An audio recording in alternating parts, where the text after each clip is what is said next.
Assalamualaikum teman-teman cerita malam.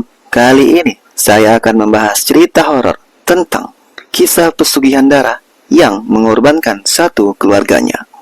Bagaimana cerita selengkapnya? Selamat menyaksikan.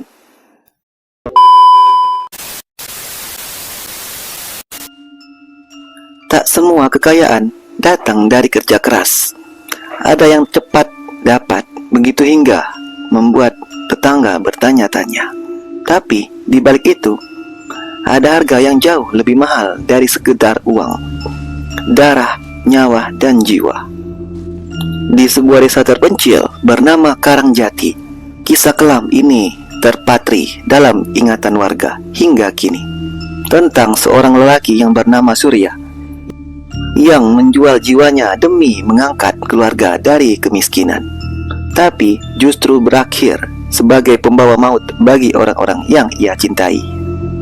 Surya adalah seorang petani biasa. Ia hidup di rumah kayu reot bersama istrinya, Rati, dua anaknya, Sinta dan Adi, serta ibu yang sudah tua dan lumpuh.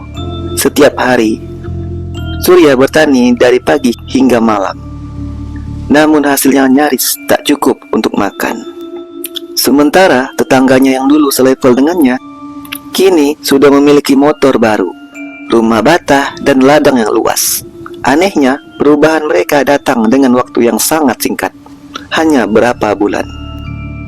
Salah satu dari mereka pernah berbisik, "Kalau kamu benar-benar putus asa, datang saja ke petilasan Surodiran malam Jumat Kliwon. Tapi ingat, kekayaan itu ada tumbalnya." Awalnya Surya menolak, tapi ketika anak-anaknya menangis kelaparan, ibunya hanya bisa minum air putih sepanjang hari, dan Rati tersiak-siak di dapur karena beras habis. Hatinya runtuh. Pada malam Jumat Kliwon, Surya pergi diam-diam membawa ayam cemani, bunga 7 rupa, dan kain kapan bekas. Seperti yang dipesankan, petilasan Surodiran berada jauh di dalam hutan, sepi dan angker. Tak ada suara hewan malam, hanya bisikan daun dan gemertak ranting patah. Tepat tengah malam, Surya menaburkan bunga, mengalungkan kain kapan di pohon, dan menyembelih ayam. Darah ayam itu ditampung dalam mangkuk tanah liat. Ia membaca mantra yang diberikan orang tua itu.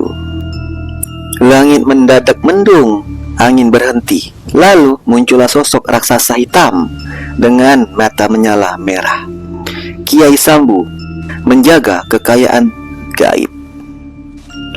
"Kau meminta emas, aku berikan. Tapi sebagai gantinya, aku akan mengambil satu persatu darah keluargamu. Mereka adalah tumbal atas perjanjian ini, tidak bisa dibatalkan," kata Kiai Sambu. Surya dengan berdeduk kencang menandatangani perjanjian yang tertulis dengan darah sendiri di atas kain kafan. Ia pikir ia kuat. Ia pikir ia bisa mencari cara untuk menghindari tumbal itu. Tapi ia salah. Hanya butuh seminggu untuk semuanya berubah. Seorang pengusaha dari kota membeli ladang Surya dengan harga yang tinggi. Ia membuka toko alat pertanian yang langsung laris.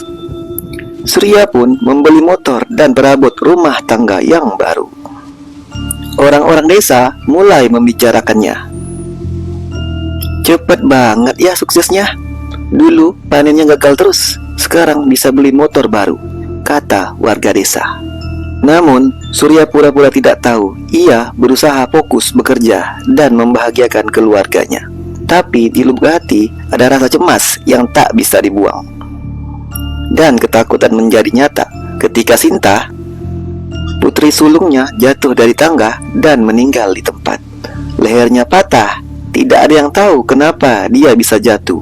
Rati histeris. Adi menangis tanpa henti. Malam harinya, Surya mendengar suara berbisik di telinganya. "Tumbal pertama sudah lunas." Surya mulai berubah. Ia sering termenung. takut tidur dan selalu memeriksa anggota keluarganya. Tapi semua itu sia-sia. Sebulan setelah Sinta meninggal, ibunya ditemukan tak bernyawa di kursi rotan. Tubuhnya kaku, matanya terbuka lebar seolah melihat sesuatu yang menakutkan. Lagi-lagi suara itu datang. Tumbal kedua, masih ada 2 lagi, kata suara misterius itu. Surya pun mencoba kembali ke pentilasan untuk membatalkan perjanjian. Tapi suara dari balik pepohonan menjawab, tak ada jalan pulang. Kau bukan pemilik hidup mereka lagi. Rati mencurigai perubahan Surya. Ia merasa suaminya menyembunyikan sesuatu. Tapi Surya hanya berkata, semua ini ujian dari Tuhan. Adi, anak bungsunya, mulai sering menggambar sosok bayangan hitam di tembok. Kadang ia bicara sendiri dan bilang, Bapak besar, itu main ke kamar malam-malam. Surya panik. Ia melarang Adi tidur sendirian, tapi tetap tidak bisa menghentikan takdir. Pagi hari, Adi ditemukan mengambang di sumur belakang rumah. Tak ada jejak siapapun, tak ada suara malam sebelumnya. Rati pingsan di tempat saat tidur. Ia meratap Surya dan berkata, apa yang sudah kamu lakukan, Surya? Akhirnya Surya mengaku semuanya tentang perjanjian Kiai Sambu dan Tumbal. Rati menangis lalu tertawa. Tawanya mirip orang gila. Malam berikutnya, warga desa mencium bau busuk dari rumah Surya. Pintu dikunci dari dalam. Mereka dobrak paksa. Rati tergantung di dapur, mengenakan baju pengantin. Surya terduduk di ruang tamu, matanya terbuka dan lidah menjulur. Wajahnya seperti menjerit sebelum mati. Di dinding rumah tertulis dengan darah, Tumbal darah telah lunas, tapi jiwanya milik kami untuk selama-lamanya. Coretan darah di dinding. Sejak malam itu, rumah Surya tak pernah ditinggali. Banyak warga melihat penampakan perempuan tergantung di jendela dapur. Kadang terdengar dengan suara-suara tertawa anak-anak dan menangis bersamaan.